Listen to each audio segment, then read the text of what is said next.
भोपाल की union carbide factory से 40 साल बाद कचरा साफ हुआ। 1984 में 5000 मौतों की वजह बनी। इस जहरीले कचरे से भरे 12 कंटेनर्स 8 घंटे में 250 किलोमीटर का सफर तय कर भोपाल से पीथमपुर के मायापुर स्थित रामकी इन्वायरो इंजीनियर्स लिमिटेड पहुंचा। कोहरे के कारण यह सफर ज्यादा कठिन रहा। भोपाल से चलकर इंदौर के पास धार जिले के औद्योगिक क्षेत्र पीथमपुर पहुंचे। सभी 12 कंटेनर्स में 2-2 ड्राइवर्स को तैनात किया गया था। कंटेनर्स में सभी कर्मचारी पीपीई किट पहनकर बैठे हुए थे। फैक्ट्री से कंटेनर्स में कचरा को भरने की प्रक्रिया में 3 दिन का समय लगा। विशेष बैग्स में 337 टन कचरे को भरा गया है। सभी कंटेनर्स पर खतरनाक अपशिष्ट लिखा हुआ था। नीले रंग के इन कंटेनर्स के पीछे भी पुलिस वाहन चल रहे थे। सुबह 5 बजे तक कंटेनर्स पीथमपुर पहुंचते रहे। कचरे के कंटेनर के लिए ग्रीन कॉरिडोर बनाया गया था, जिसके कारण सामान्य वाहनों को जाम की स्थिति का सामना करना पड़ा। इधर धार जिले के पीथमपुर में रावीटियों में डर का माहौल बना हुआ है। रहवासियों को डर है कि कचरा जलाने से पीथमपुर में प्रदूषण फैलेगा, जिससे कई तरह की परेशानियां हो सकती हैं, जिसके चलते रहवासी तरह तरह के विरोध कर रहे हैं। पीथमपुर के रहवासियों के तमाम विरोध के बावजूद जहरीला कचरा पीथमपुर पहुंच चुका है और इसके साथ ही राजनीति भी गर्मा गई है। मध्य प्रदेश कांग्रेस कमेटी के अध्यक्ष जीतू पटवारी ने पूर्व लोकसभा अध्यक्ष और 8 बार की इंदौर के पूर्व सांसद सुमित्रा महाजन ताई के निवास पर ताई से मुलाकात कर कचरा जलाने के बाद वहां के लोगों को कोई परेशानी न आए, इस बारे में चर्चा की गई। ताई से मुलाकात के बाद जीतू पटवारी ने यूनियन कार्बाइड के जहरीले कचरे को जलाने के मामले में स्पष्टता की कमी पर सवाल उठाए। उन्होंने कहा कि यह मुद्दा राजनीति का नहीं बल्कि शहर और जनता के हित से जुड़ा हुआ है। सरकार को विशेषज्ञों के अनुभव का लाभ उठाते हुए इस मामले के संभावित नुकसान और अन्य पहलुओं पर विस्तृत रिपोर्ट प्रस्तुत करनी चाहिए। पटवारी ने चेतावनी दी कि पूर्व के अनुभवों के अनुसार जहरीला कचरा जलाने के परिणाम सकारात्मक नहीं रहे हैं। क्या नाम है आपका? ये पूजा राठौर। कहाँ रहती हो? यही तारपुरा भुवनेश्वर मंदिर के पास। क्या कंपनी कितनी दूर है तुम्हारे घर से? यहाँ से ज्यादा दूर तो नहीं है, आधा किलोमीटर, आधा मीटर ही हो गया, आधा किलोमीटर। अच्छा हाँ। फिर कचरा आया, पता लगा आपको? हाँ लगा है, रात से ये सब डर ही रहे हैं इससे। छोटे छोटे बच्चों ने, हमारे बुजुर्ग हैं यहाँ पे, तो यहाँ से अब जा भी कहाँ सकते हैं, डर के मारी बस यही सोच रहे हैं क्या करें, कहाँ जाएं। किसी ने कुछ हमको बताया भी नहीं है यहाँ पे कि कहाँ जाना है कि नहीं जाना है। कुछ बताएंगे तो पता चलेगा फिर हमको। और यदि जाना पड़ा तो कहाँ जाओ? तो फिर हमको यही बोल रहे हैं ना, हम तो सरकार से यही मांग करेंगे कि हमको कोई सुविधा दे। कोई सुविधा तो करनी पड़ेगी हमारी, नहीं तो हम कहाँ जाएंगे गरीब घर से हम सब। ठीक है, नाम बताओ। पूजा राठौर। आदरणीय उपस्थित मीडिया जगत के हमारे सम्मानित साथियों, ये इंदौर शहर हम सबका, और मैं मानता हूं कि इसमें जिम्मेवारी जनप्रतिनिधियों की सबसे ज़्यादा है, राजनीतिक पार्टियों की उससे ज़्यादा है, और उसके साथ साथ मीडिया जगत की भी उतनी ही जिम्मेवारी है कि यूनियन कार्बाइड का जो कचरा है उसको जलाने को लेकर कोर्ट के आदेश से सरकार ने पीथमपुर में राम की कंपनी में भेजा गया है, जो एक रात में आज आकर डंप हो चुका है। सवाल ये है कि राम की यहाँ से 30, 35, 40 किलोमीटर, इंदौर से 30 किलोमीटर दूर है, तो इंदौर शहर पे इसका असर क्या होगा? तो जो मैं आप सबके सामने बात करने की कोशिश कर रहा हूँ, ये राजनीतिक पुट देने का इसके पीछे लॉजिक नहीं है। जब मेरी ताई से बात हुई तब भी यही बात हुई कि हमें इसको राजनीतिक मुद्दा नहीं बनाना है, इंदौर का मुद्दा बनाना है। क्यों बनाना है? ये इसलिए कि आज से कुछ साल पहले रामकी में 10 टन कचरा जलाया गया।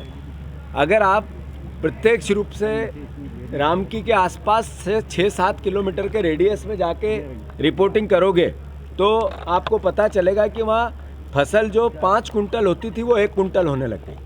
जो पानी था वो पीने योग्य नहीं बचा ट्यूबवेल का। जो असर होना था 10 टन इसलिए जलाया था कि इसके असर को चेक करना है, तो असर हुआ।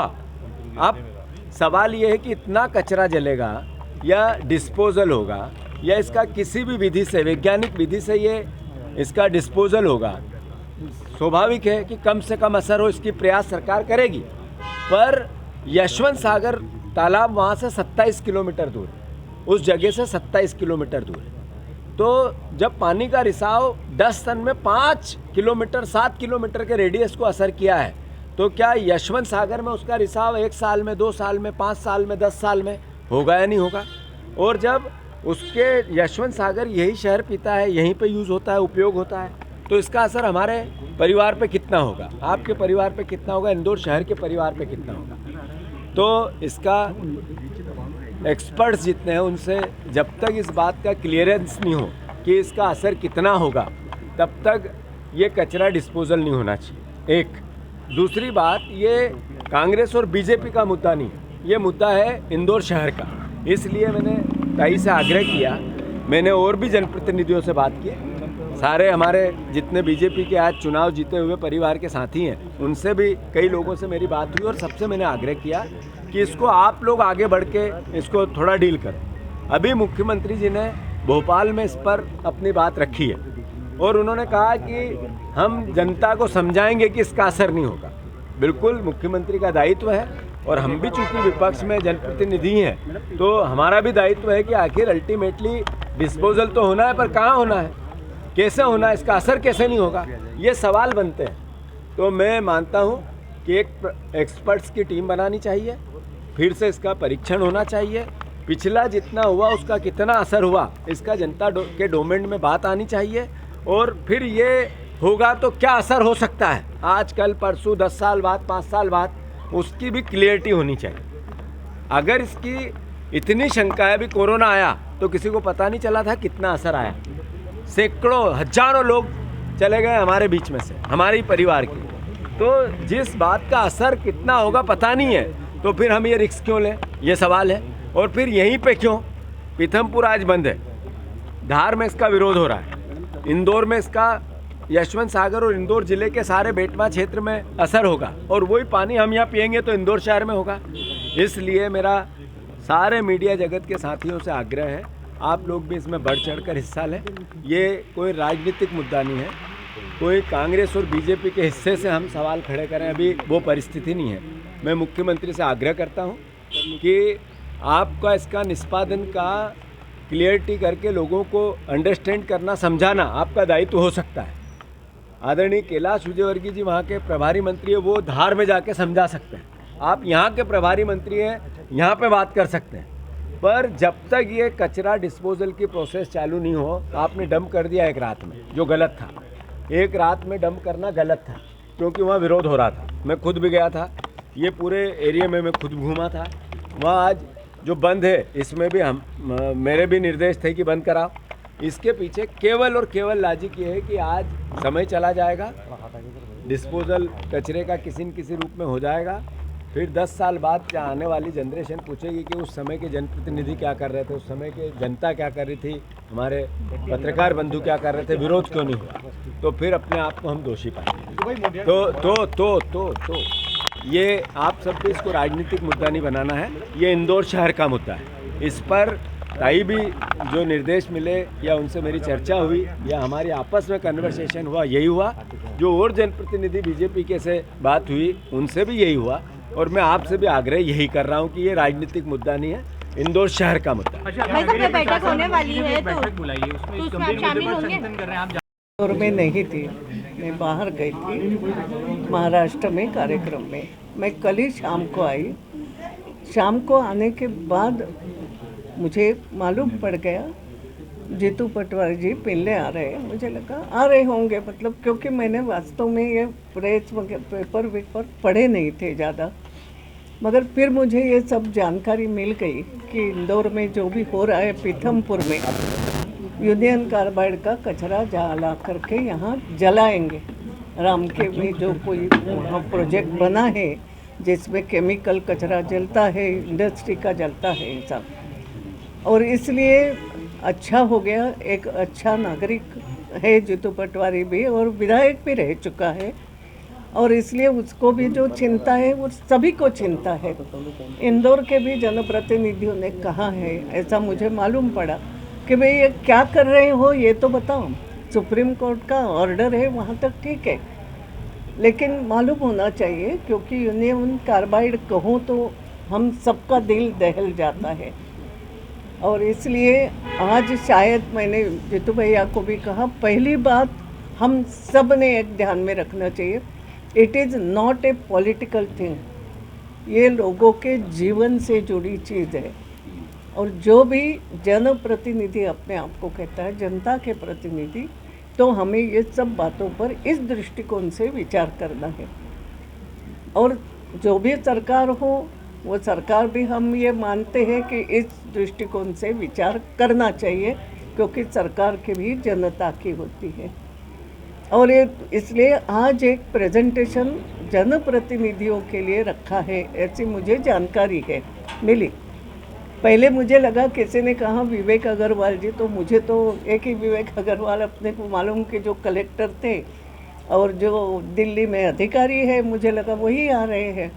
वो नहीं है, कोई तो भी विवेक अग्रवाल नाम का व्यक्ति जो होगा प्रमुख, वो प्रेजेंटेशन देगा। तो अभी जनप्रतिनिधियों को 3 बजे प्रेजेंटेशन देने वाले हैं। सुप्रीम कोर्ट का ऑर्डर है, ऑर्डर क्या है वो हमने अभी तक देखा नहीं, देखना पड़ेगा। और ऐसा कहना उनका है कि ये जो रामके करके पीथमपुर में, मैंने देखा नहीं, बहुत दिनों में गई नहीं हूँ मैं, मगर वहाँ जो भी मशीनरी लगी है उससे जो अगर कचरा जलता है तो नुकसान नहीं होगा। लेकिन केवल ये कहने से भी नहीं होगा। हम लोगों को, मुझे ऐसा लगता है कि अपने यहाँ भी जैसे कैट है, कैट में हो सकता है इसके समझदार नहीं होंगे, मगर वैज्ञानिक तो हैं, वो और कुछ बात कर सकते हैं, उनसे भी जानकारी लेना चाहिए क्या हो सकता है क्या नहीं हो सकता है। GSITS में अगर केमिकल इस पे कोई व्यक्ति हो विशेषज्ञ, उससे लेना चाहिए। तो हमें ऐसे लोगों से चर्चा करना, क्योंकि पूरे नॉट ओनली इंदौर है, धार, पीथमपुर, ये पूरे एरिया का कहीं, क्योंकि विद्युत कार्बाइड का जो कचरा, वो कैसा भी कचरा हो तो भी अपने को डर लगता है कि उसमें केमिकल, और एक प्रकार से केमिकल ये चीज़ जो है तो कितनी खतरनाक है, अब धीरे धीरे सबके समझ में आया है। तो बात ये है, इनसे भी एक चर्चा करके थोड़ी विस्तृत चर्चा उस बात की होना चाहिए कि वहाँ लगा हुआ संयंत्र क्या इतना ठीक तरीके से उस कचरे को जलाएगा कि बाद में पर्यावरण पे उसका असर नहीं होगा, ज़मीन पे उसका कोई भी कण जाने से भी असर नहीं होगा, पानी पे असर नहीं होगा। इन सब बातों का विस्तृत एक ये होना चाहिए और बाद में ये बात करनी चाहिए। तो ये कोई पॉलिटिकल बात नहीं है, ये सब लोगों ने एकत्रित आकर के विचार विमर्श करके उसका निर्णय, और इसमें इंदौर के लोगों को या साइंटिस्ट को भी प्राधान्य दे करके इनका, मुझे लगता है सुप्रीम कोर्ट का एक निर्णय ठीक होगा। उन्होंने कहा भाई जल्दी करो, कचरा नष्ट करो, नष्ट करने के साधन ढूंढो, ये भी कर, वो रिजल्ट, वो निर्णय होगा, मुझे मालूम नहीं, मैंने देखा नहीं। तो ये सबका थोड़ा एक ठीक ढंग से, क्योंकि ये अभी अभी बात सब सामने आई है, विचार करके निर्णय करना चाहिए। ये लोगों के जीवन का प्रश्न है और केवल एक पीढ़ी नहीं है। यूनियन कार्बाइड कहो तो आज तक हम उसके पीढ़ी दर पीढ़ी भुगत रहे हैं, बाद में जन्म लेने वाले बच्चों ने भी भुगता है। तो हम जानते हैं और इसलिए इतनी सजगता से ये सब कुछ करना चाहिए। मेरा विश्वास है सरकारें, दोनों सरकारें, केंद्र की भी हो या प्रदेश की भी हो, वो भी इस पर विचार करेंगे, और नहीं तो जनता ने करवाने के लिए वो करें, सब मिल करके विचार करें, ये होना चाहिए। भाई उस तरह का मंजर क्या था, आपको अगर ध्यान हो तो? कहाँ का घटना हुई थी 84 में, ये भोपाल गैस ट्रेजेडी। भोपाल में तो, हालांकि हम तो कोई भोपाल में नहीं थे, मगर जो भी अपने लोग थे वहाँ पे, और बाद में भी मालूम, तो बहुत भयानक चीज़ थी वो सब, किसी को मालूम नहीं था, क्योंकि कि उस समय ये what is this chemical, what is, क्या उसका असर हो सकता है, ये नहीं बात। और मैंने जैसे कहा कि बाद में ये भी मालूम पड़ा कि गर्भवती पर असर केवल नहीं, वहाँ की जो उपज है, सब्जी हो कुछ हो, उस पर उसका असर हुआ था कि बाद में कई साल लगे वहाँ की ज़मीन को सुधरने में, वहाँ के, यानी केवल यूनियन कार्बाइड के आसपास की नहीं, आसपास की। तो वो मंजर बहुत खतरनाक था, इसलिए आज भी लोगों के दिमाग में उसका असर है। कुछ भी हो जाए तो इसको इसलिए सोच समझ करके करना चाहिए, ये मुझे लगता है। धामनोद में नव वर्ष उस समय मातम में बदल गया जब कार में सवार परिवार भोपाल जा रहा था। इस दौरान कार हादसे का शिकार हो गई। घटना है धार जिले के धामनोद थाना क्षेत्र के अंतर्गत राव खलघाट 4 लेन का। धानी के पास 2 ट्रकों के बीच एक कार फंस गई। घटना में 2 बच्चे और दंपत्ति घायल हो गए, वहीं एक बुजुर्ग की मौत हो गई। दरअसल कार सवार धामनोद से भोपाल के लिए निकले थे। इस दौरान धानी में आगे चल रहे ट्रक चालक ने ब्रेकर के पास अचानक ब्रेक लगा दिए, जिससे पीछे चल रही कार का चालक घबरा गया और ब्रेक लगाए। इस दौरान पीछे से आ रही तेज रफ्तार ट्रक ने कार को पीछे से जबरदस्त टक्कर मार दी, जिससे कार अपने आगे खड़े ट्रक में पीछे से जा घुसी। घटना में कार सवार 2 बच्चे सहित दंपत्ति घायल हो गए, वहीं एक बुजुर्ग की मौके पर ही मौत हो गई है। ये सभी कार सवार थे। घटना के बाद मौके पर लोगों की भीड़ जमा हो गई है। घायलों को तुरंत एम्बुलेंस की मदद से तत्काल धामनोद के सामुदायिक स्वास्थ्य केंद्र लाया गया, जहां पर 2 बच्चों और दंपत्ति का उपचार जारी है। वहीं बुजुर्ग का शव पीएम के लिए रखा गया। कुछ पूरी घटना हुई है। ट्रक्स आगे चल रहे थे, सडनली ब्रेक अप्लाई किया है और पीछे वाले जो ट्रक थे उसके बीच में था हमारी गाड़ी, तो दोनों साइड से दब गई गाड़ी बीच में। 4 लाइन पे थी। 4 लाइन पे। वाहन कौन सा था आपके पास? हमारे पास नेक्सॉन है, टाटा नेक्सॉन। अच्छा, इसमें कितने लोग सवार थे? मैं, मेरी वाइफ, 2 बच्चे और मेरे फादर। अच्छा, ये गाड़ी पीछे से घुसी या फिर टक्कर मारी पीछे से किसी ने? बीच में थे हम लोग, बीच में से सैंडविच बन गया ट्रक से। आगे वाले ने ट्रक वाले ब्रेक लगा, पीछे वाले ने पुश किया तो बीच में पिचका गई, बीच में दब गई। आप कहाँ से कहाँ जा रहे थे? अभी तो हम लोग धामनोद उधर जा रहे थे भोपाल के लिए। धामनोद से निकले थे जी जी। आपका शुभ नाम? मुकेश। कहाँ के रहने वाले? भोपाल के हम लोग। इसमें कोई जनहानि हुई है? सड़क दुर्घटना में 5 लोगों को लाया गया है, क्या कुछ पूरा मामला में? जी हाँ, एक सड़क दुर्घटना में एक ही परिवार के 5 सदस्य को यहाँ लाया गया था, जिसमें कि 2 बच्चे हैं, एक दंपति है और एक उन बच्चों के दादाजी हैं। जो दादाजी हैं जिनका नाम राजप्पा बताया जा रहा है, वो जो घटना स्थल है वहीं पे मृत घोषित कर दिए गए थे। यहाँ पर उनको लाया गया है और बाकी जो सब है उनका प्राथमिक उपचार कर दिया गया है। जी मैम, आपका शुभ नाम? Doctor Shweta Sawle, CHC Dhamnod. धार में आखिरकार भारी विरोध के बाद भोपाल यूनियन कार्बाइड का कचरा भारी सुरक्षा के बीच पीतमपुर लाया गया। पीतमपुर में विशेष कॉरिडोर के मध्य से होकर कचरे से भरे ट्रक कंपनी के भीतर पहुंचे। मीडिया कर्मियों को भी परिसर से 1 किलोमीटर पहले ही रोक दिया गया। कचरे के कंटेनर सुबह करीब 4:12 पर पहुंचे। ट्रक में 337 मैट्रिक टन कचरा पीतमपुर इंडस्ट्रियल वेस्ट मैनेजमेंट में पहुंचे। स्थानीय लोगों ने इसको लेकर काफी आक्रोश और बड़े आंदोलन की तैयारी की जा रही है। स्थानीय लोगों द्वारा आज 11 बजे महाराणा प्रताप बस स्टैंड पर धरना देंगे, तो वहीं 3 जनवरी को कचरे के विरोध में शहर बंद का आह्वान किया जाएगा।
धामनोद नगर एवं क्षेत्र के दानदाताओं के आर्थिक सहयोग से नए साल में रात्रि में जब लोग जश्न मना रहे थे, तब अन्नपूर्णा रोगी सेवा एवं पारमार्थिक संस्था धामनोद द्वारा शांति सागर महाराज के शताब्दी वर्ष पर सती विहार कॉलोनी में जाकर खुले आसमान के नीचे रह रहे गरीबों को निशुल्क कंबल उड़ाए गए। इस आयोजन के मुख्य अतिथि पूर्व नपा अध्यक्ष दिनेश शर्मा, मथुरा विशिष्ट अतिथि पार्षद विष्णु कर्मा एवं हेमंत चौहान रहे। उपस्थित लोगों को नशा न करने का संकल्प भी दिलाया गया एवं छोटे बच्चों को आंगनबाड़ी एवं स्कूल में भेजने के लिए मार्गदर्शन दिया गया। बड़ों को कंबल वितरण के साथ साथ छोटे बच्चों को वस्त्र पहनाए गए हैं एवं फल, बिस्किट, मिष्ठान वितरण किया गया है। इस अवसर पर दिव्यांश सिंघल, राशि गर्ग, धर्मेश सिंघल, सिद्धेश पटवारी, बिड़लाजी सहित संस्था अध्यक्ष दीपक प्रधान, उपाध्यक्ष विजय नामदेव, कविता तोमर, रिया तोमर मौजूद रहे। अपनी परंपरा के अनुसार प्रतिवर्ष जो वर्ष का आखिरी दिन रहता है और आने वाला जो 9 वर्ष जो रहता है उस साल का एक प्रेरणा स्रोत का कार्य करता है। लोगों ने इसको जश्न मनाने के लिए होटल नाना प्रकार के नशा जो कार्यक्रम करते हैं और नाना प्रकार के और भी जो कार्य होते हैं। बाकी अन्नपूर्णा रोगी सेवा संस्थान ऐसी बस्तियों में जाता है, इस बस्ती का चयन हुआ है और इसी बस्ती में आज हमारे बिज्जू भैया, हमारे पूर्व नगर परिषद के अध्यक्ष भाई शर्मा जी, हमारे पार्षद कर्मा जी, हमारे मुकेश जी आगीवाल साहब, हमारे दिव्येश भैया जी और उसके बाद हमारे उपाध्यक्ष महोदय नामदेव जी, प्यारी बिटिया जी, सभी आज और चौहान जी, सभी जो आज इस कार्यक्रम में शामिल हुए। और इसका शामिल होने का मकसद यही है कि इसको जो हम इन गरीब लोगों के लिए जो झुग्गी झोपड़ी वासी है इनके लिए जो ठंड के अंदर कंबल वितरण करते हैं, वस्त्र वितरण करते हैं और अभी मालूम पड़ा कि बच्चे स्कूल नहीं जाते तो इसके लिए अन्नपूर्णा रोगी सेवा संस्थान बिल्कुल प्रयास करेगी। इनको पढ़ाने के लिए भी, इनकी व्यवस्था करने के लिए भी मैं जो हमारे जनप्रतिनिधि हैं उनसे भी निवेदन करूंगा कि इस कार्य में जरूर सहयोग करेंगे। और इसी परंपरा के अनुसार जो कंबल वितरण का कार्यक्रम की आज शुरुआत हुई, ये हमेशा अब चलता रहेगा। ये शांति सागर जी महाराज का जो शताब्दी वर्ष चल रहा है उसके तारतम्य में सभी कार्यक्रम जो हो रहे हैं इसमें सभी का जो सहभागिता है और सहभागिता से ही ये कार्यक्रम चल रहे हैं। सभी को बहुत बहुत धन्यवाद। का विषय है जो हम नया साल ऐसे समय मना रहे हैं और लोगों के बीच मना रहे हैं। नरी नारायण है, वास्तव में सेवा इन्हीं लोगों की होना चाहिए और मैं आप सभी को भी बहुत बहुत धन्यवाद देता हूं जो आपने इस वार्ड को मेरे लिए सेवा और सौभाग्य की बात है कि आपने चुना। इनकी मदद करना चाहिए। मैं भी समय समय पे कभी भी मांगलिक कार्यक्रम रहते हैं तो इनके लिए खाना लेके आता हूँ। बड़ी खुशी होती है कि खाना फेंकने के बजाय हम ज़रूरतमंद लोगों को दें। आप सबसे भी अपील करता हूँ इनकी सेवा करते रहें, कोई भी निराशित नहीं रहे, हमारा फर्ज है। जय हिंद, जय भारत। आप लोगों की सेवा और जो भी आपने सहयोग किया उसको देख के मैं पहली बार आया हूँ, अभिभूत हूँ। और मेरा यही आप लोगों से निवेदन है कि समय समय पर आप ये करते रहे ताकि इनके जीवन में भी खुशी आती रहे आप लोगों की वजह से। बहुत बहुत धन्यवाद। मेरे छोटे प्यारे प्यारे बच्चों, है ना, हम तो आशीर्वाद देने नहीं, आशीर्वाद लेने आए आपका, है ना। आपका आशीर्वाद है क्योंकि ऐसा कहते हैं बुजुर्ग लोग कि, है ना, नर ही नारायण है। और आपकी सेवा कर ली मतलब भगवान की सेवा कर ली। तो हम आए हैं प्रयास है, ठंड का समय है, आपको ठंड लगती होगी, कुछ प्रयास हमारा हुआ कि कुछ आपकी मदद कर सके जिससे आपको सुकून मिल सके, सुख मिल सके। कम्बल वगैरह लाए हैं, आप इन्हें लीजिए। और ये बच्चे पढ़ने जाते हैं कि नहीं, पढ़ाते हो कि नहीं पढ़ाते? इनको ध्यान रखना चाहिए ना, इनको पढ़ाओ, आप लोग पढ़ाओ इनको। देखो गवर्नमेंट जो भारतीय जनता पार्टी, अब राजनीति की बात नहीं करते पर करना भी पड़ती है समय। गवर्नमेंट सब दे रही है, किताब दे रही है ना, स्कूल की फीस भर रही है, साइकिल दे रही है, कॉलेज तक की पढ़े गवर्नमेंट दे रही। और शिक्षा का बहुत महत्व है। मध्याह्न भोजन दे रही है। मध्याह्न भोजन, शिक्षा से जरूरी नौकरी मिले, बच्चों को ज्ञान आता है कि जिंदगी कैसे जीना। आप इन बच्चों को इनका भविष्य, इनको भेजो और जो सही होगा हम भी करेंगे। मैं आता रहता हूँ, दादा को नाश्ता वगैरह जो मेरे से बनता है, ये बच्चियों को भी नाश्ता वगैरह देके जाता हूँ। मैं बहुत अच्छी बात, आता रहता हूँ ना, और आपकी सेवा करके बहुत अच्छा लगता है। ईश्वर खूब कृपा करे आप पे और आप हम पे कृपा करें। बड़वाह खरगोन से बड़ी खबर आपको बता दें, हनुमान जी की मूर्ति का पलक झपकने का चमत्कारिक वीडियो कैमरे में हुआ कैद। हनुमान जी की मूर्ति का पलक झपकने का मोबाइल का वीडियो हो रहा है वायरल। बड़वाह के ओखला गांव में प्राचीन हनुमान मंदिर में ओखलेश्वर धाम में नए वर्ष को लेकर पूजा अर्चना और भंडारे का नए साल के पहले दिन था आयोजन। 18 सितंबर 2022 को रोहिणी नक्षत्र में चोला श्रृंगार के दौरान हनुमान जी की मूर्ति की पलक झपकने का मोबाइल का वीडियो कैमरे में कैद होकर सोशल मीडिया पर खूब हुआ था वायरल। श्रद्धालु और पुजारी से हनुमान जी का मान रहे हैं चमत्कार। बड़वाह के ओखला गांव में प्राचीन ऐतिहासिक हनुमान मंदिर ओखलेश्वर धाम में हुआ चमत्कार। 2 साल के बाद हनुमान जी ने अखिलेश्वर धाम में फिर से एक बार आंखें झपकाकर सभी भक्तों को आशीर्वाद दिया है, ये चमत्कार से कम नहीं है और साक्षात हनुमान जी यहाँ विराजमान है। यहाँ से टमटमाने का दूसरी बार यहाँ ऐसा चमत्कार हुआ है।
महेश्वर में बुधवार को मध्य प्रदेश शासन की नगरीय विकास एवं आवास राज्य मंत्री प्रतिमा बागरी नए वर्ष के चलते अपने परिवार के साथ निजी प्रवास पर पवित्र एवं पर्यटन नगरी महेश्वर पहुंची। नगर के नर्मदा रिट्रीट में मंडल अध्यक्ष विक्रम पटेल, सीएमओ प्रियंका पांड्या एवं उनकी टीम के द्वारा मंत्री महोदय बागरी का पुष्प गुच्छों के साथ स्वागत किया गया, जहां उनके द्वारा नौका विहार कर मां नर्मदा का पूजन अर्चन किया गया। उनके द्वारा देवी अहिल्याबाई के नक्काशीदार किले की खूबसूरती को निहारा गया। फिर राजमाता देवी अहिल्याबाई होलकर की राजगद्दी पर पहुंची और देवी अहिल्याबाई के बारे में जानकारी प्राप्त की। होलकर कालीन, सोने के झूले एवं पुरानी चीजों को भी देखा। उसके बाद वे हाथों से निर्मित होने वाली महेश्वरी साड़ी देखने के लिए रेवा सोसाइटी पहुंची। महेश्वर भ्रमण के पश्चात वह अपने गंतव्य के लिए 3 बजे भोपाल के लिए रवाना हुई।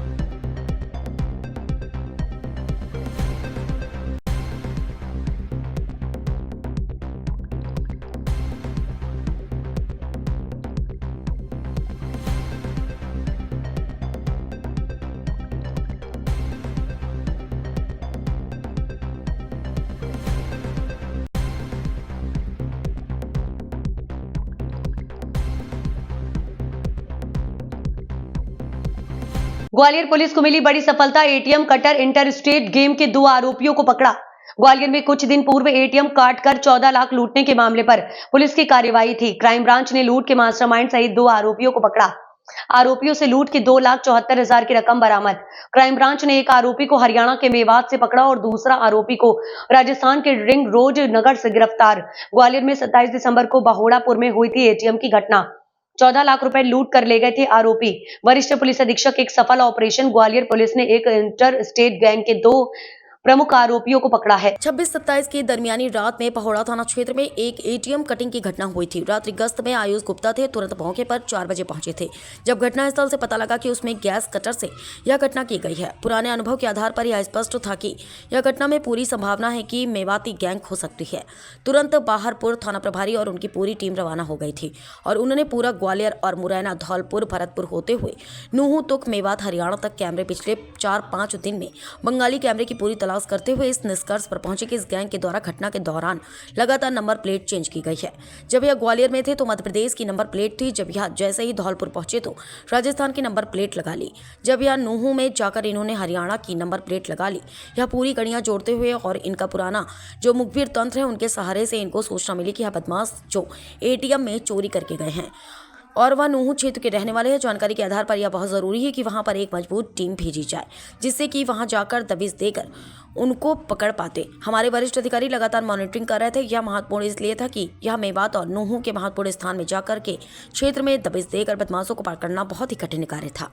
लेकिन टीम ने बहुत ही सावधानी और मजबूती से उस क्षेत्र से 2 प्रमुख आरोपियों को गिरफ्तार किया। पहले आरोपी का नाम शालीन है और दूसरे आरोपी का नाम ताहिर है। तो पहले आरोपी है वह ब्रेजा गाड़ी लेकर आया था और ताहिर उसके साथ में था। इसके बाद 3 आरोपी इस घटना में और शामिल पाए गए हैं, जिससे एक धौलपुर का रहने वाला है जिसकी हम लोग तलाश कर रहे हैं। बाकी के 2 अन्य साथी नूहू और मेवात क्षेत्र के ही रहने वाले हैं। इन अपराधियों से घटना में जो ब्रेजा गाड़ी जो उपयोग हुई थी उसको भी जब्त कर लिया गया है। जो चोरी की गई राशि थी उसमें से 2,75,000 की राशि बरामद कर ली गई है। यह बहुत महत्वपूर्ण सबसे ऑपरेशन था जिसमें पुलिस ने सफलता पाई है, जिसमें लगातार 5 दिन मेहनत करके सफलता पाई। ऑपरेशन में ग्वालियर पुलिस ने एक बहुत ही महत्वपूर्ण जो घटना घटित हुई थी 26 और 27 की दरमियानी रात्रि, उसमें बौडापुर थाना क्षेत्र से स्टेट बैंक ऑफ इंडिया का जो एटीएम था, ये सूचना मिली थी कि एटीएम को गैस कटर से काटा गया है और बाद में पता लगा कि 14.5 लाख रुपए की रकम जो एटीएम में थी उसको लेके चोरी हुई है। रात्रि में गश्त अधिकारी के रूप में सीएसपी आयुष गुप्ता थे, तत्काल मौके पहुँचे थे और इनिशियल ये इन्फॉर्मेशन मिला था गैस कटर का उपयोग हुआ है, गैस कटर के माध्यम से घटना की गई है। थाना प्रभारी बौडापुर जितेंद्र तोमर और सारी टीमें, हमारी क्राइम ब्रांच की टीम, एडिशनल एसपी कृष्ण, ये सभी टीमें इसमें लगाई गई थी। इनिशियली अज्ञात आरोपियों की गिरफ्तारी के लिए इनाम भी घोषित किया गया था। ये बहुत ही चैलेंजिंग अपराध था क्योंकि कई बार ठंड के सीज़न में ग्वालियर में एटीएम चोरी घटनाएं पूर्व में भी हुई हैं। मौके की जो जानकारी मिली उससे अनुमान लगाया गया था कि इस घटना में हरियाणा का जो मेवात एरिया है, मेवात क्षेत्र के जो इस प्रकार की मोडस ऑपरेंडी क्राइम करने वाले बदमाश हैं वो इसमें शामिल हो सकते हैं। घटना के तत्कालवादी थाना प्रभारी स्वयं अपनी टीम के साथ रवाना हुए थे और जो सीसीटीवी कैमरे इन्होंने मुरैना, ग्वालियर, धौलपुर के देखे, उससे आइडिया हुआ था कि एक ब्रेजा गाड़ी है और ब्रेजा गाड़ी में मध्य प्रदेश के बैतूल डिस्ट्रिक्ट की नंबर प्लेट लगी हुई है, लेकिन वो नंबर प्लेट जांच में फर्जी पाई गई थी। बाद में लगातार इसको पीछा किया गया, धौलपुर के बाद भरतपुर से होते हुए कामा, डीग और नूह तक के क्षेत्र में सीसीटीवी कैमरे खंगाले गए और ये जानकारी मिली कि इन्होंने पूरी घटना के दौरान कई प्रकार की नंबर प्लेट ब्रेजा गाड़ी में चेंज की हैं। इनिशियली इनके द्वारा मध्य प्रदेश की नंबर प्लेट लगाई गई थी, बाद में इनके द्वारा राजस्थान की जयपुर की नंबर प्लेट यूज़ की गई और जब ये हरियाणा में प्रवेश किया तो इनके द्वारा हरियाणा की नंबर प्लेट लगाई गई थी। तो ये सारी जानकारियों के आधार पर एक मजबूत टीम कार्रवाई के लिए भेजी गई थी। उसमें सीएसपी नागिन सिकरवार, सीएसपी आयुष गुप्ता, थाना प्रभारी जितेंद्र पवार और पूरा इसका सुपरविजन हमारे additional SP crime secret Lalchandani कर रहे थे। ये मजबूत टीम ने लगातार 4 दिन तक मेवात के क्षेत्र में जाके अपने सूत्रों के माध्यम से, अपने मुखबरों के माध्यम से और स्थानीय पुलिस के अधिकारियों के माध्यम से तमाम जानकारियाँ निकाली और ये जानकारी में आया कि जो ब्रेजा गाड़ी की नंबर प्लेट चेंज की गई हैं, ये गाड़ी नूह थाना क्षेत्र के किसी व्यक्ति की है। उसके आधार पे वहाँ दबिश दी गई और एक सफल ऑपरेशन में इनके घर पे जाके दबिश करना बहुत ही चैलेंजिंग था, लेकिन पुलिस ने फिर भी मजबूती के साथ वहाँ रेड की और रेड करने के बाद 2 प्रमुख आरोपी, एक आरोपी शालीन है, इसको हिरासत में लिया है, दूसरा आरोपी ताहिर है, इसको हिरासत में लिया है।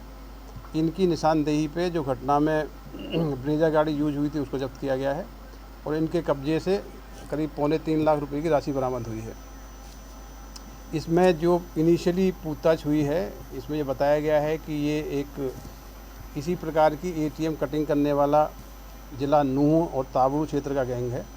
ये पहले आके रैकी करते हैं, एटीएम में कितना कैश है इसकी जानकारी प्राप्त करते हैं, इसके बाद एटीएम को टारगेट करके गैस कटर का उपयोग करके पैसा प्राप्त करते हैं और ये नंबर प्लेट फर्जी लगा के निकल जाते हैं। तो पूरे ऑपरेशन में इनकी गिरफ्तारियां हुई हैं। अभी तक इस केस में जो एक प्रमुख आरोपी है वो धौलपुर का रहने वाला है, जिसने इनको रैकी करने में मदद करी और घटना के समय भी शामिल था। 2 अन्य आरोपी भी गिरफ्तार होने हैं। तो ओवरऑल एक सक्सेसफुल ऑपरेशन में एक बहुत ही चैलेंजिंग इंसिडेंट को वर्कआउट किया है और इस घटना में जो कार प्रयुक्त की गई थी उसको जब्त किया गया है। 3.25 लाख की रकम जब्त की गई है। मेवात क्षेत्र के नूह ताबड़ू में रेड करके 2 प्रमुख आरोपियों को गिरफ्तार किया गया।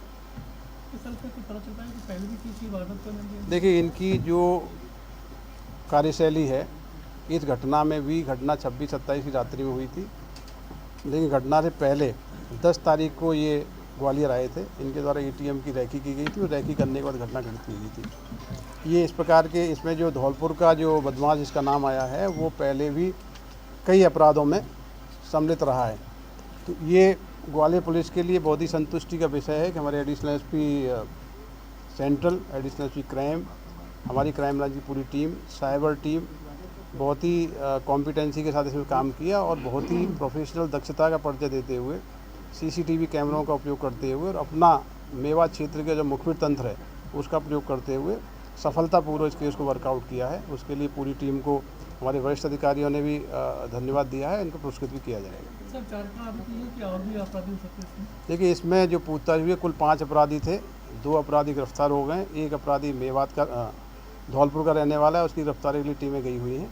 बाकी शेष आरोपी भी गिरफ्तार होंगे और जो रकम इसमें चोरी गई थी पूरी रकम बरामद करने का प्रयास किया जाएगा। इंदौर की द्वारिकापुरी पुलिस ने 3 आदिता नशे का कारोबार करने वालों को गिरफ्तार किया है। पकड़े गए आरोपियों में एक महिला भी शामिल है। दरअसल इंदौर शहर में अवैध ड्रग्स का कारोबार सर चढ़कर बोल रहा है, जिसमें पुलिस लगातार कार्यवाही भी कर रही है। वहीं द्वारिकापुरी पुलिस ने 3 पीट एनडीपीएस में कार्यवाही करते हुए 2 रेवाराम सादिक खान के साथ एक महिला संगीता को गिरफ्तार किया है। पकड़े गए आरोपी लगातार ड्रग्स के कारोबार में लिप्त थे। पकड़े गए आरोपियों पर पूर्व में इंदौर के कई थाने में हत्या का प्रयास, लूट जैसे गंभीर मामले दर्ज हैं। वहीं पुलिस ने एनडीपीएस के तहत मामला दर्ज कर जेल भेज दिया गया है। द्वारकापुरी में एक पिट एनडीपीएस एक्ट की कार्रवाई की गई है। इसमें 3 जो कि आरोपी है, जिसमें कि एक रेवाराम है जो कि अहिरखेड़ी का रहने वाला है, और एक संगीता है जो कि वो भी इंदौर की रहने वाली है, और एक सादिक खान है।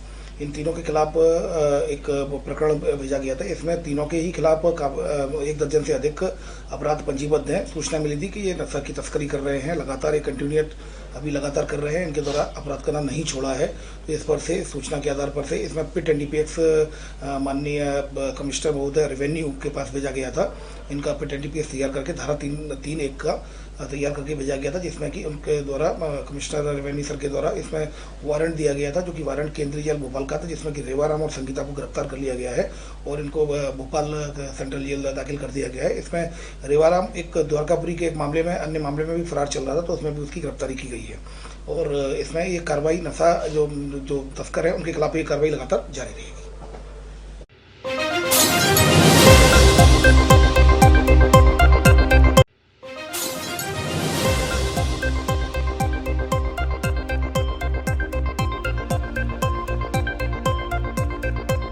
इस वक्त की बड़ी खबर आ रही है मुरैना से। कैलारस और पहाड़गढ़ वन विभाग के कर्मचारियों द्वारा किया जा रहा अपर कलेक्टर के आदेशों का उल्लंघन, नहीं रुकी लकड़ियों की अवैध कटाई। कैलारस और पहाड़गढ़ के वन विभाग के कर्मचारियों की मिलीभगत के चलते नहीं रुक रही जंगलों की अवैध कटाई। आए दिन होते हैं लकड़ी कटाई के वीडियो सोशल मीडिया पर वायरल।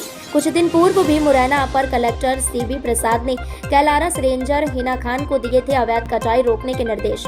वन विभाग के कर्मचारियों द्वारा किया जा रहा अपर कलेक्टर के आदेशों का उल्लंघन, खुलेआम लकड़ी कटाई कर बीच बाजारों में बेची जा रही। वन विभाग कैलारस और पहाड़गढ़ के कर्मचारियों द्वारा अपर कलेक्टर के आदेशों का उल्लंघन करना उनकी कार्यशैली पर प्रश्न चिन्ह लगाता है और इससे यह पता चलता है कि बड़े स्तर पर जंगलों की कटाई कर पर्यावरण के साथ खिलवाड़ किया जा रहा है।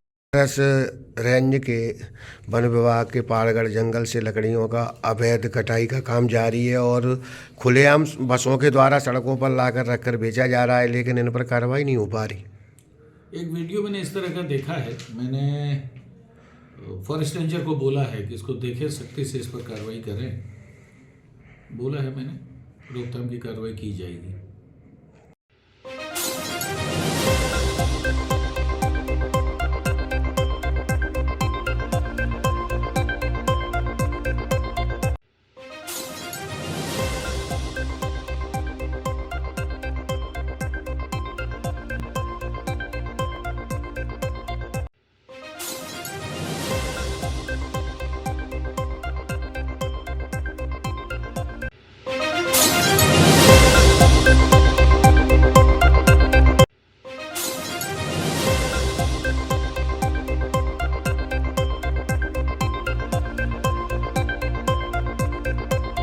भोपाल का यूनियन कार्बाइड का कचरा भारी सुरक्षा के बीच आखिरकार पीथमपुर पहुंच ही गया।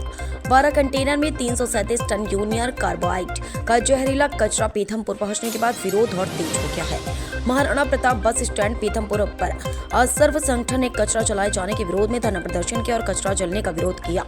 इस प्रदर्शन में कांग्रेस बीजेपी के नेता भी शामिल हुए। साथ ही पीथमपुर बचाओ समिति, स्कूली बच्चे और पीतमपुर रक्षा समिति के लोग भी बड़ी संख्या में धरने में शामिल हुए। पीतमपुर बचाव समिति एवं सर्वदल संगठन के लोगों ने 3 जनवरी को पीतमपुर बंद का आह्वान भी किया है। वहीं भाजपा के नेता संजय वैष्णव ने कहा कि कल स्थानीय विधायक और केंद्रीय राज्य मंत्री सावित्री ठाकुर इस पूरे मामले को लेकर मुख्यमंत्री डॉक्टर मोहन यादव से मिलेंगे और आग्रह करेंगे कि माननीय न्यायालय में रिव्यू पिटीशन लगाकर बंजर भूमि में प्लांट स्थापित कर इस मामले का निपटारा किया जाए। इस धरना प्रदर्शन में बड़ी संख्या में लोग उपस्थित थे। भोपाल का जो यूको का कचरा पीथमपुर में आ चुका है, उसके निपटान के लिए पीथमपुर उसके विरोध में आज एकत्रित हुआ है और हम सभी सर्व समाज के लोग, सभी संगठन के लोग आज यहाँ महाराणा प्रताप बस स्टेशन पर एकत्रित हुए। क्यों विरोध कर रहे हैं? हम इसके दुष्परिणाम हैं, कई जैसे बड़ी बड़ी बीमारियों को पीथमपुर में ये पैदा करेगा, आमंत्रित करेगा, जैसे कैंसर हो गई, अस्थमा हो गया, लोगों को खुजली होगी, जानवर मरेंगे। हम पिछले 4 से 5 महीनों से मैं इसका विरोध करते आ रहा हूं, आप सभी लोग देख रहे हैं। लगातार विरोध के बाद भी यहाँ पे कचरा पहुँच गया है, अब निष्पादन की जो उसकी कार्रवाई है वो की जाएगी। अगर आपकी सुनवाई नहीं होती तो आगे क्या? हम इसका निष्पादन पीथमपुर में नहीं होने देंगे। हम किसी भी स्थिति में हम इसका निष्पादन पीथमपुर में नहीं होने देंगे, चाहे हमें हमारी जान गंवानी पड़े तो हम तैयार हैं। आज से मैं और मेरे सभी युवा साथी आज पीथमपुर में आमरण अनशन पर पीथमपुर में बैठेंगे। संदीप रघुवंशी, पीथमपुर। हो रहा, बच्चे और महिलाएं सब इकट्ठे हुए हैं, कौन लोग हैं ये सब? ये सब पीथमपुर नगरवासी है और पीथमपुर क्षेत्र के सभी लोग हैं। पीथमपुर के भविष्य का सवाल है। आने वाले जो बच्चे हैं, यही बच्चे कल को बड़े होंगे और इस इंडस्ट्रियल टॉक्सिन वेस्ट के जो बारे में उनको ये मालूम पड़ेगा कि इस क्षेत्र में कितना इसका दुष्परिणाम होगा। उनको सही तरीके से अभी तक लोगों को ये पता नहीं है कि यहाँ से इसका दुष्परिणाम, इसके गंभीर परिणाम आज नहीं होंगे, आने वाले कुछ समय बाद इसके परिणाम सामने आएंगे। कल माननीय उच्च न्यायालय जबलपुर में अध्यक्ष प्रतिनिधि सुरेश जी पटेल, एडवोकेट सुनील वर्मा, रोहित मेवाड़ा जी, वार्ड नंबर 1 के पार्षद प्रतिनिधि चमनदीप चोपड़ा और मैं स्वयं, हम सब ने जाकर माननीय उच्च न्यायालय में एक रिट पिटीशन याचिका दायर की है। नहीं, जबलपुर उच्च न्यायालय में। अभी तक कचरा लाने का विरोध हो रहा, कचरा पहुंच चुका है, आपका अगला कदम क्या होगा? कचरा माननीय न्यायालय, उच्च न्यायालय का आदेश है, सर्वोच्च न्यायालय का निर्देश है कि इस कचरे को यहाँ से उठाया जाए। यहाँ पहले 10 टन कचरा जलाने का एक प्रयोग किए जाने की कोशिश की थी, लेकिन वो जो 10 टन कचरा था वो इसी सेम कैटेगरी का कचरा था, लेकिन उस कचरे को जो जलाया गया था केरल से लाके, उस कचरे के बाद ऐसी कोई सार्वजनिक रिपोर्टिंग आज तक नहीं की।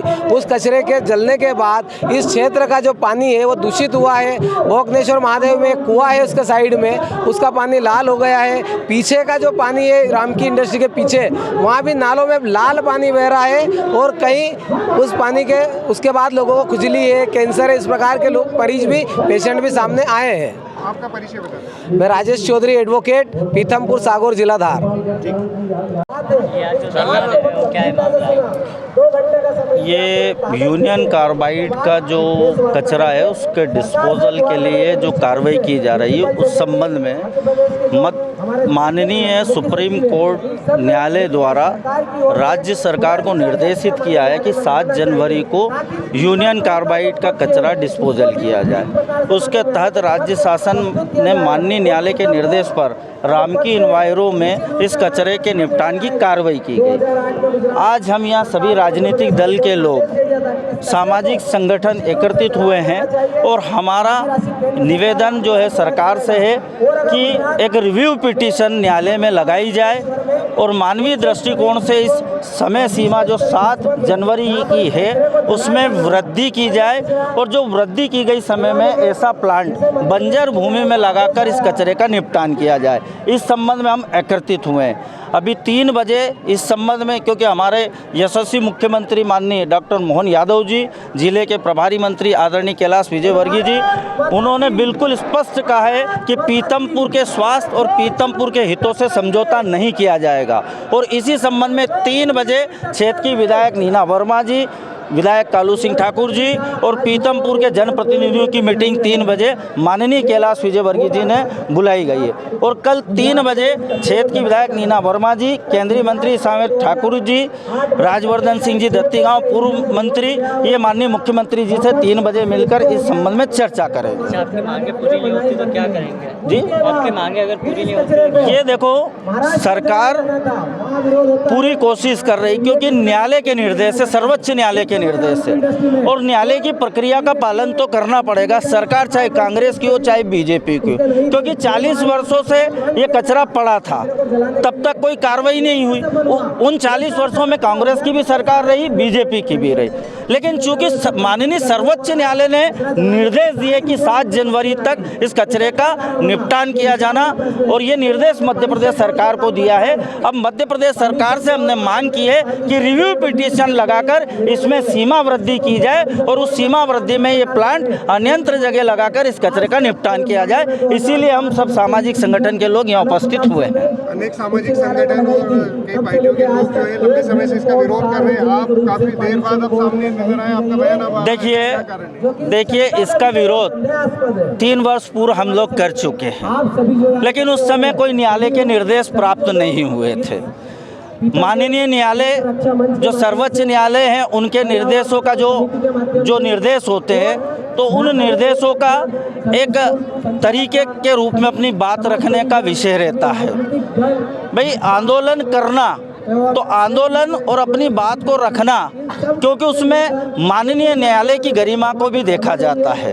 कल सारे सामाजिक संगठन के साथ हम लोग बैठे और ये बात तय हुई कि हम सरकार से मांग करेंगे कि माननीय न्यायालय के समक्ष ये संज्ञान में लाया जाए कि यहाँ पर जो समय दिया गया है उसमें वृद्धि करके फिर इस कचरे का निपटान किया जा सके। संजय वैष्णव, पीतमपुर। खबर मंदसौर से ही। दुनिया भर में 2025 नए साल को लोग अलग अलग तरीकों से मना रहे हैं। वहीं मंदसौर जिले के पिपलिया मंडी थाना प्रभारी विक्रम सिंह इवने और उनकी पुलिस टीम ने नए साल को एक अलग ही अनोखे तरीके से मनाया और लोगों के बीच पुलिस मित्र का एक अच्छा संदेश भी दिया। टीआई पुलिस टीम के साथ निराश्रित विक्षिप्त केंद्र एवं वृद्ध आश्रम पहुंचे। यहाँ उन्होंने बुजुर्गों को, विक्षिप्त महिला बुजुर्गों, नन्हे मुन्ने बच्चों के साथ कुछ खास पल बिताए और उनको मिठाई, जूस, गजक, गर्म कपड़े, जूते, चप्पल, नाश्ता, कोल्ड ड्रिंक भेजकर उनसे आशीर्वाद प्राप्त किया। इस दौरान सभी के चेहरों पर अलग ही खुशी देखने को मिली। इस खास पल में श्री इवने और उनके स्टाफ को भावुक ही कर दिया। इस दौरान मंदसौर एडिशनल एसपी गौतम सोलंकी भी मौजूद रहे।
शाजापुर जिले में कलेक्टर सुश्री रिसु बाफना के मार्गदर्शन में खनिज विभाग द्वारा लक्ष्य की प्राप्ति के लिए सुनियोजित रणनीति एवं सुपरिभाषित प्राथमिकताओं पर कार्य किया जाएगा। जिले में खनिज विभाग के प्रमुख सचिव वरिष्ठ IAS उमाकांत उमराव के निर्देशन व कलेक्टर रिजू बाफना के मार्गदर्शन में अवैध उत्खनन, परिवहन एवं भंडारण की गतिविधियों पर विभागीय अमले द्वारा निगरानी पूर्वक नियंत्रण रखे जाने और विभागीय अमले के साथ पुलिस एवं राजस्व अमले द्वारा उचित आवश्यक कार्यवाही सुनिश्चित करने के लिए अब अवैध उत्खनन, परिवहन एवं भंडारण अभियान के तहत कार्यवाही की जाएगी। इसके लिए डिप्टी कलेक्टर व प्रभारी जिला खनिज अधिकारी राजकुमार हल्दर ने जिला मुख्यालय पर जिले के सभी खदान उत्खननदारों व लीज धारकों की बैठक लेकर निम्नानुसार काम करने की बात कही है। डिप्टी कलेक्टर व प्रभारी जिला खनिज अधिकारी राजकुमार हल्दर ने बताया कि जिले में स्वीकृत खदानों का पूर्व वर्षों का बकाया डेड रेंट एवं वर्तमान वर्ष का संपूर्ण डेड रेंट की पूर्ण वसूली एवं सर्वोच्च न्यायालय के आदेशानुसार समस्त स्वीकृत खदानों के लंबित ग्रामीण अवसंरचना कर वसूली सुनिश्चित की जाएगी। वहीं खनिजों के अवैध दोहन पर नियंत्रण करने तथा अवैध उत्खनन, परिवहन एवं भंडारण को लेकर अभियान चलाया जाएगा।